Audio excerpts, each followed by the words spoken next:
خيركم من تعلم القرآن وعلمه.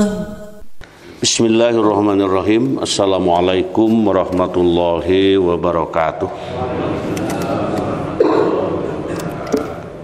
Innal hamdalillah nahmaduhu wa nasta'inuhu wa nastaghfiruh wa na'udzu billahi min syururi anfusina wa min sayyiati a'malina may yahdillahu fala mudhillalah wa man yudlilhu fala hadiyalah.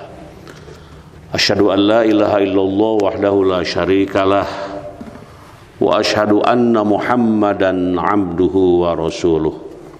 Allahumma salli ala sayyidina Muhammad wa ala alihi wa sahbihi ajma'in. Rabbi shrah li sadri wa yassir li amri wahlul uqdatam min lisani yafqahu qauli amma ba'du. Meneruskan bacaan hadis subuh yang lalu.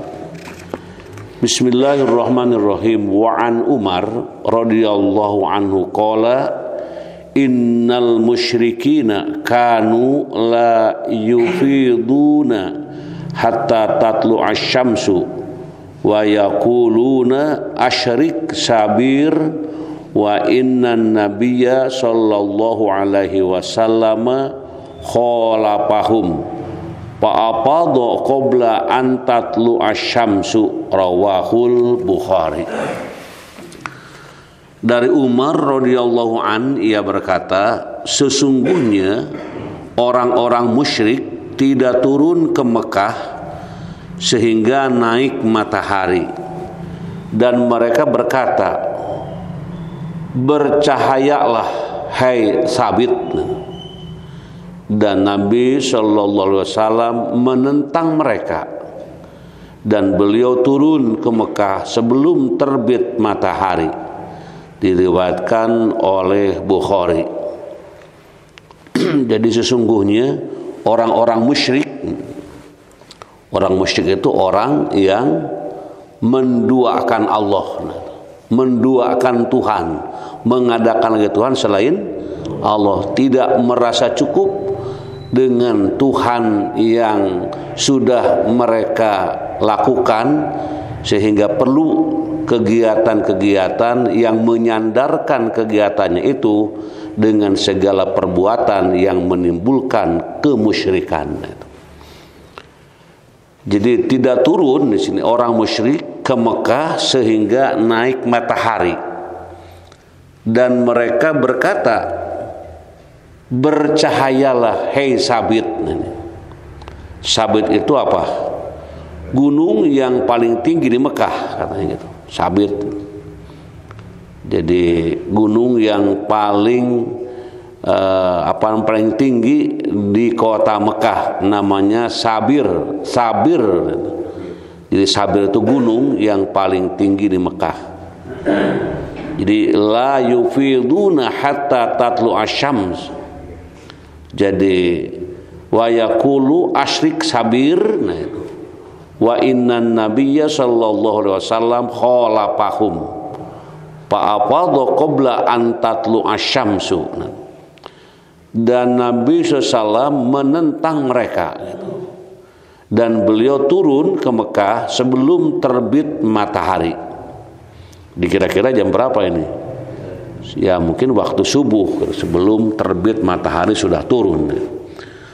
Wa an Ibnu Abbas wa Usamah bin Zaid radhiyallahu anhuma qala la yazalin nabiyyu sallallahu alaihi wasallam yulabbi hatta roma jamratal aqabah rawahul Bukhari. Dari Ibnu Abbas dan Utsman bin Zaid ini, mereka berkata, Nabi Shallallahu Alaihi Wasallam tetap bertalbiyah sehingga beliau melemparkan Jumratul Aqabah. Nah, Jumratul Aqabah itu jumroh yang dianggap mungkin jumroh besar gitu. Karena ada jumroh ula, jumroh wusto, dan jumroh akobah. Nah itu.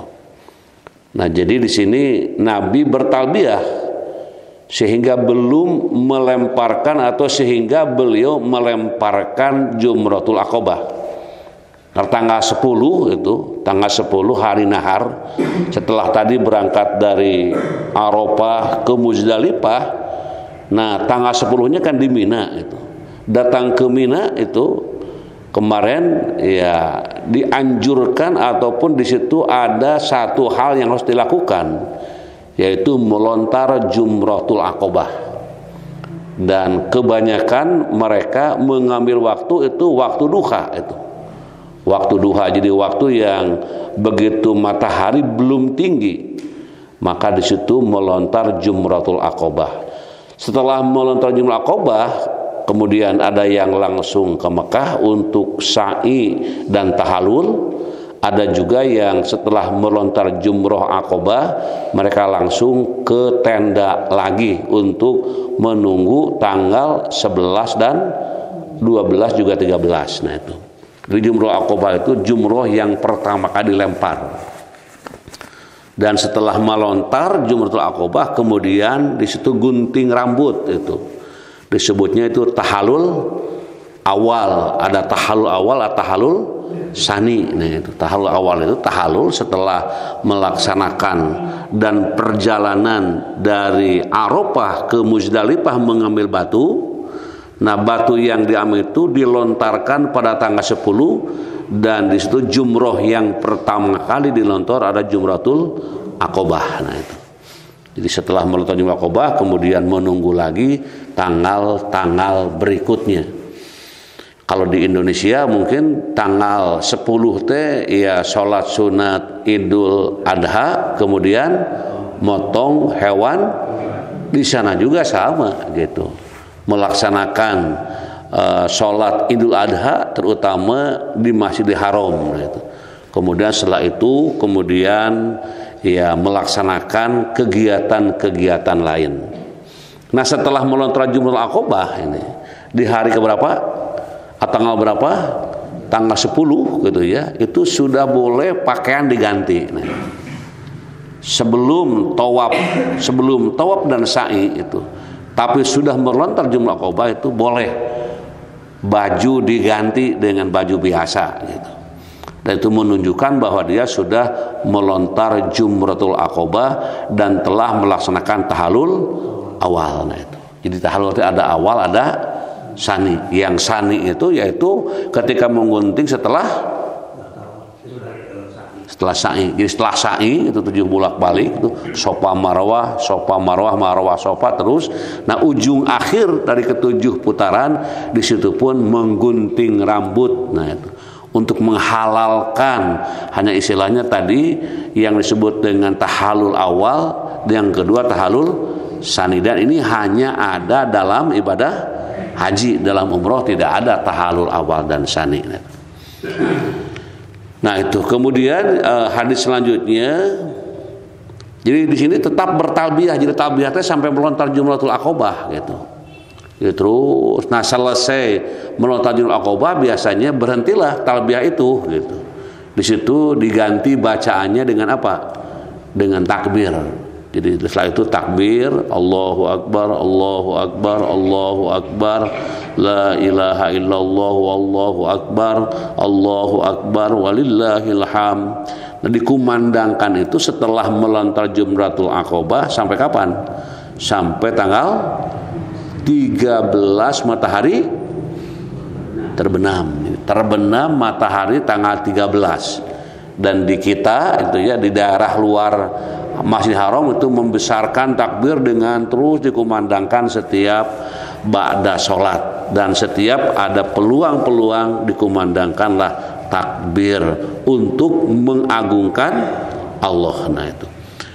Kemudian satu hadis lagi, wa an Abdullah bin Mas'ud radhiyallahu taala anhu annahu ja'alal baita an yasarih wa mina an yaminih wa romal jamroh bisab'i hasoyatin wa qala hadza maqamul ladzi unzilat alaihi suratul Baqarah muttafaqun alaihi. Dari Abdullah bin Mas'ud radhiyallahu an bahwasanya ia jadikan Baitullah di sebelah kirinya dan Mina di sebelah kanannya. Lalu ia melempar ataupun di sini melempar ya jumroh gitu dengan 7 batu kecil, dan dia berkata inilah cara berdirinya Nabi SAW yang diturunkan kepadanya surat Al-Baqarah muttafaqun alaih. Nah, jadi di sini ada aturan juga, memang datang ke Mina bukan sekedar datang, selalu ketika menuju ke Mina itu gitu, memposisikan gitu ya, bahwasanya ia jadikan Baitullah di sebelah kirinya gitu. Kemudian Mina di sebelah kanannya. Ini berangkat dari Arafah ke Muzdalifah gitu ya. Di Muzdalifah berhenti ngambil batu, kemarin sampai jam berapa? Sampai jam 12 malam. Setelah gitu bergerak lagi menuju Mina. Nah, ketika menuju Mina sebagaimana Rasul melakukannya, jadi Mina ada di sebelah mana? Memposisikan sebelah kirinya dan Mina di sebelah kanannya. Jadi bahwasanya dijadikan Baitullah di sebelah kirinya. Seperti apa ini? Seperti sedang tawaf. Tawaf juga itu ketika orang tawaf maka Ka'bah ada di sebelah mana?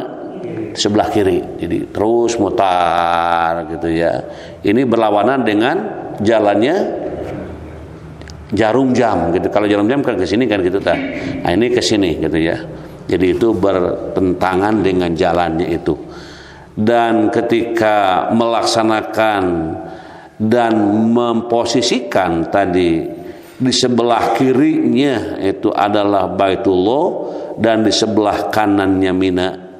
Lalu ia melemparkan jumroh atau melempar jumroh gitu. Kemudian melontar jumroh dengan 7 batu yang kecil.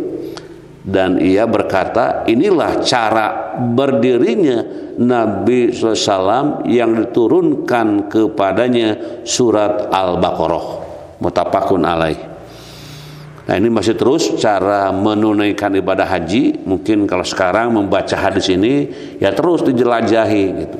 Kalau sekali-kali itu kan dicomotan hadis mana dulu, kalau sekarang mah terus gitu.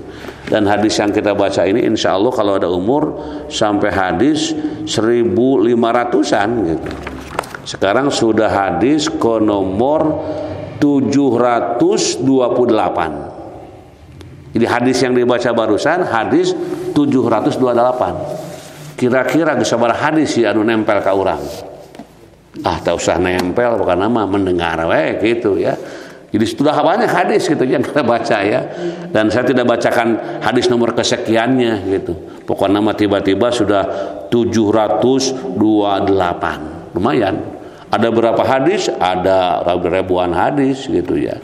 Dan mudah-mudahan ya kita bisa meneruskan membaca hadis, sehingga dengan membaca hadis ini nanti akan mengetahui bagaimana Rasul melakukan itu dan ini dalam rangka ibadah kepada Allah Subhanahu wa taala, baik yang mahdo ataupun yang luar mahdo, sehingga ujung-ujungnya kita lebih mencintai Nabi Muhammad sallallahu alaihi wasallam.